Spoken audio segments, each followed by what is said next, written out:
It's been big. Hello, beautiful family. Here I am, swinging in my hammock at Munaiwasi, taking a moment to breathe because, wow, it has been quite the end. Oh, did you see that? Butterfly? Oh my gosh, gentle transformation. Don't know how gentle it's been. It's been pretty bloody intense, hasn't it? This eclipse sandwich. We had one eclipse, then we had a very beautiful and extremely powerful equinox that graced us on the 20th of March, and we're heading into another eclipse right on the beautiful Balinese New Year celebration of Nyepi, which is going to be amazing. So I'm chiming in here because I wanted to speak a little bit about into one of the energies that I've been experiencing a lot of at the moment, and I'm sure that some of you might be able to relate to this too, and this is the energy of attack. Yes, why does this happen? Here's my theory. As we bust through the veils and this old paradigm of the false matrix, where we have been led to believe, programmed into separation, into disharmony, into all of the beliefs and programs about ourselves and all of the things that have kept us divided. And we make our way into or returning to, not making our way into, but returning to our true nature, which is that of the divine matrix, right? Which is really the heaven on earth, this fifth dimensional, if you want to call it, which is what it is, heart-based paradigm that we're moving towards very, very rapidly. And these solar returns, like the equinox that we've just experienced, and these eclipses, and the enormous amount, I mean, like, if you could see what's happening with the geomagnetics at the moment on the planet, your head would spin. It's like it's even beyond what our science can comprehend, and that's why I was reading something this morning that my dear mentor Babstone sent me about these blackouts of technology, and that what that really is that the old science of being able to measure these cosmic energies and these quantum frequencies, they were developed back in the 80s and 90s. I'm digressing a bit here, but they're literally not able to keep up with what's really happening. And why? It's because it's not of this paradigm. It's new. And just like we are, just like our earth is, the technology is also struggling a little bit to keep up with the new software as science and spirituality really begin to merge and become one. So digressing a little bit, this is what's happening with the energetics on the planet. And as those light frequencies are received by us, and you hear me saying this a lot, it is going to unearth all of the icky, sticky, shadowy stuff that is hanging around within us and, in our society. And so when those of us are out there that are really advocates for moving into and back to our divinity, there's kind of a layer in between. So you have the false matrix, which is the powers that be, that have kept us hoodwinked for all this time. And then you have the divine matrix, which is the truth of who we really are, which is what this photonic light and everything is catapulting towards us remembering completely, which basically means freedom. It basically means unity. It means living in a space where we are led by the heart instead of being controlled by the ego mind. And then there's a little sticky point in between, and this is where the spiritual ego loves to hang out, and it's rife in that place there, that there is new dogmas and new rules and new limitations and new attachments that are kind of being cultivated in that middle realm, that appear to be in service and appear to be helpful to our expansion and our ascension, but actually they're the opposite. They're just creating a whole new paradigm of shoulds, shouldn'ts, have tos, fears, limitations, and division and disharmony, and the opposite to unity. So it's super interesting because as we open and expand to these energies, and especially if you're somebody who is kind of really putting themselves out there as being an advocate for this stuff, then you're going to cop it. And boy, have I copped it. I have had it coming at me left, right, and center. At the same time, I have been ridiculously supported, like I can't even tell you. I mean, I'm always supported by my apus and by my guardians, always. This is a thing for me that's in my bones, and I don't, the fact that I am a blonde-haired, blue-eyed white lady from Australia has nothing to do with the purity of my communion and my connection with the guardians of nature. For me, I gravitate and have gravitated very strongly towards the Andean traditions because and even the Balinese traditions, because they have such a simplicity and an understanding of this that just makes a lot of sense. And it has not only made a lot of sense for me, but it's changed my life. And it's also assisted me to help others change theirs for the better as well.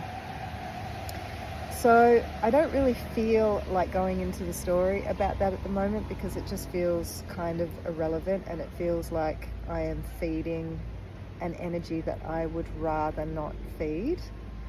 Just to say that some of you will know that there was a pretty nasty post put out about me recently from somebody who does not know me from a bar of soap, has absolutely no idea about or didn't even care to find out actually about who I am and the work that I do and why I do it.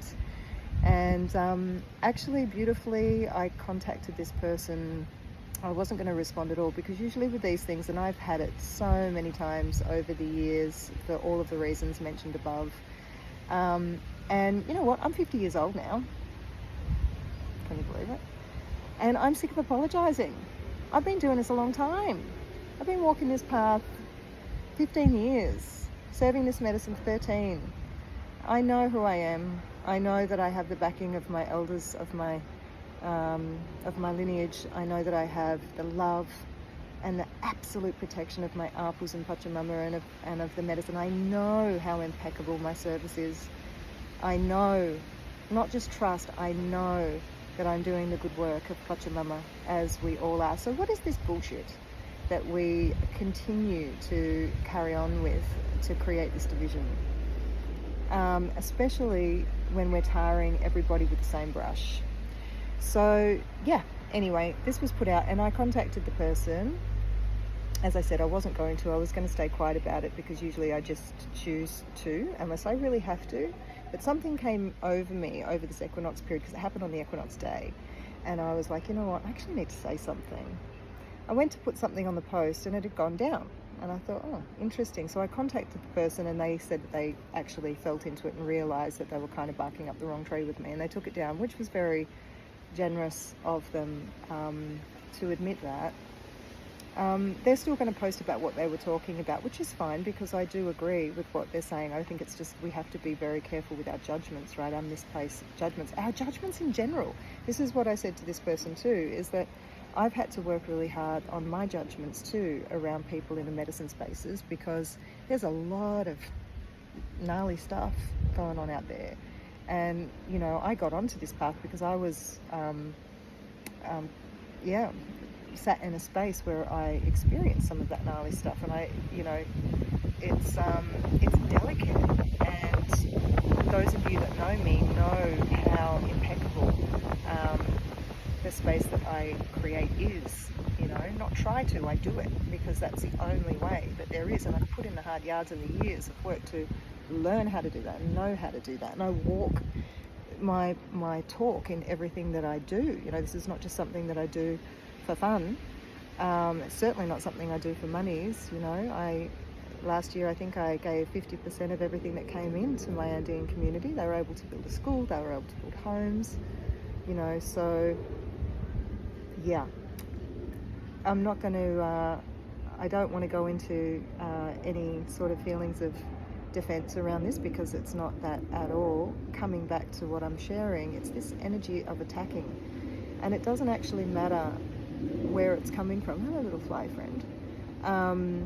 I've also had it on the exact same day, can you believe, from the construction site next door, which, oh my god, you want to see what they've done. Like, I am just like, here I am in this beautiful paradise. If you can see, I've taken down no trees.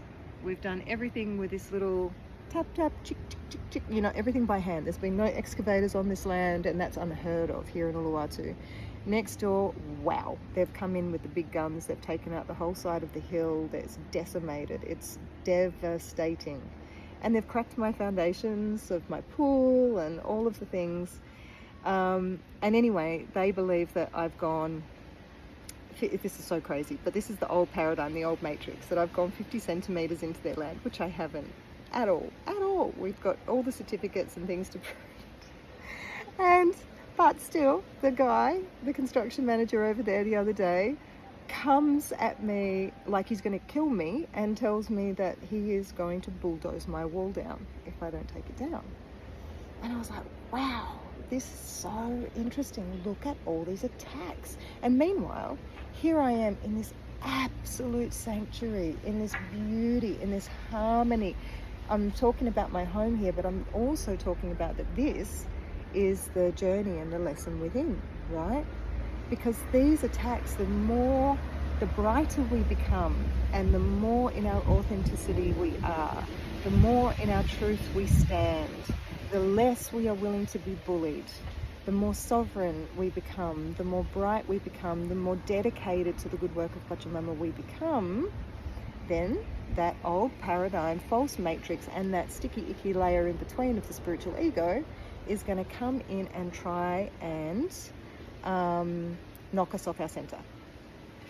So this is where we got to bring it back to ourselves and decide, are we going to allow that to happen? And are we going to meet these energies with the same frequency at which they arrive to us? Or are we going to put our knowing and our tools into practice? Like for me, wow, I prayed to the ancestors, and the ancestors showed up with that flash of light that I posted the other day. I prayed to my apus, like woof, and I even called in new apus. And then I had my beautiful family from the Andes all sending me their apus because they'd seen this thing, and they all contacted me yesterday. They're like, what can we do? How can we support you? And I'm like, you're doing it. And within, you know what happened? Within half an hour, the whole thing was sorted out. And I have no doubt that very quickly this business next door is going to be sorted out too. Why? Because my message, the message that came to me very strongly was, come back to your heart. Deal with these things through a frequency of love, not through the ego mind. Trying to deal with things ego to ego is the old paradigm way of doing things. Coming back to our hearts and connecting to others through that space is the way that we're going to create harmony. And it's our job to cultivate that harmony within us and to do our very best to stay in that harmony, stay in that cyclone in the center while all of the cyclonic activity is hanging around it. And it's been reflected in the weather, because this is right across the planet. This isn't just for me, this is just my personal experience of experiencing the manifestation of the energies, and you're going to be having your personal experience of experiencing the manifestation of these energies in your life. So whether it's an attacking energy, whether it's chaotic, whether it's whatever it is, the juice is the same. Like what remembering do you need to do? What tools and practices do you need to put in place and discipline yourself to do to help yourself to stay in your harmonious center? So all of it can be swirling around on the outside, but it's not affecting you.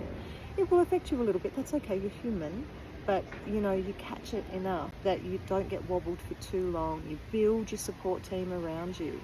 You know, this is the power of the beautiful work that I share myself, and also alongside of my beautiful family, my maestros, is, you know, it's cultivating our relationship and learning to call upon our allies that are backing and supporting us all the time.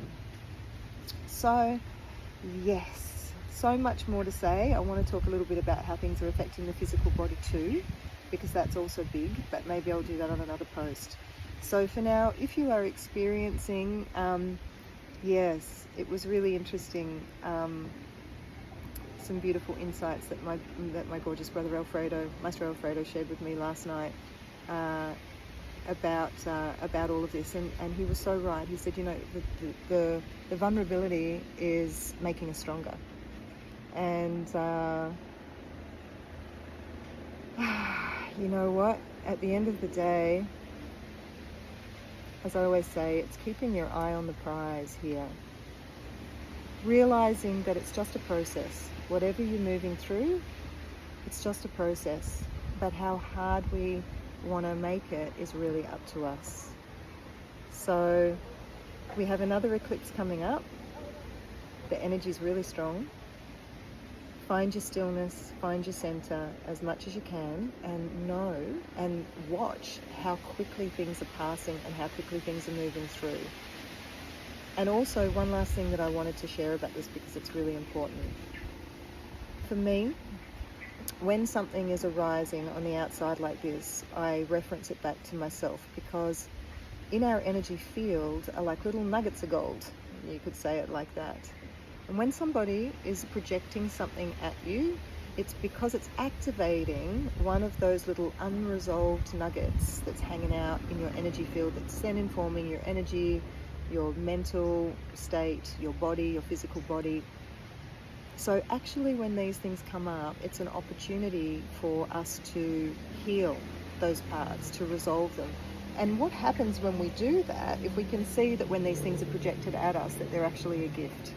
Because if it's bringing a reaction up in you, then it's bringing your attention to something in you that needs to be seen, that needs to be resolved. And when we lean into those things and